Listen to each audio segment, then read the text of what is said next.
Baahubali cinema Telugu, తమిళ, హిందీ, మలయాళ versions లో Facebook, YouTube లోనూ release చేసిన ఈ ట్రైలర్ ఇప్పటి వరకు 8.5 కోట్ల వ్యూస్ ను సంపాదించుకుంది. మరోపక్క ఈ భాషలన్నింటిలోనూ కలుపుకొని 3 రోజుల్లోనే ఈ ట్రైలర్ 1 మిలియన్ లైక్స్ మార్క్ ను దాటేయడం విశేషం. ఇండియాలోనే మోస్ట్ లైక్ ట్రైలర్ గా సరికొత్త రికార్డును సృష్టించిన విషయం తెలిసిందే. కానీ దీంతో పాటు బాహుబలి 2వ పార్ట్ సినిమా మరో అరుదైన రికార్డును సొంతం చేసుకుంది. ఇప్పుడు అత్యధిక థియేటర్లలో విడుదలవుతున్న మొదటి చిత్రంగా ఘనతను సొంతం చేసుకోబోతుంది. దేశవ్యాప్తంగా 6,500 థియేటర్లలో ఈ సినిమా విడుదల కానుంది. దేశంలో ఇంతటి సంఖ్యలో థియేటర్లలో ఓ సినిమా విడుదల కావడం ఇదే ప్రథమం. మరి ఇంతటి ఘనచరిత్ర కలిగిన సినిమా ఆడియో రిలీజ్ ఫంక్షన్ కు రెడీ అవుతోంది. ఘనంగా నిర్వహించే ఈ వేడుకకి చీఫ్ గెస్ట్ గా కరణ్ జోహర్ బాలీవుడ్ నుంచి రానున్నారు. ఆయన సన్నిహితులైన కొంతమంది బాలీవుడ్ హీరోయిన్లు కూడా వచ్చే అవకాశం ఉందని తెలుస్తోంది. బాహుబలి మొదటి భాగాన్ని హిందీలో విడుదల చేసింది. బాహుబలి 2ను హిందీలో విడుదల చేయనున్నది కూడా కరణ్ జోహర్ అనే విషయం తెలిసిందే. హైదరాబాద్ రామోజీ ఫిలిం సిటీలో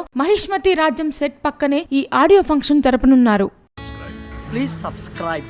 Hi, it's me Purna. Please subscribe.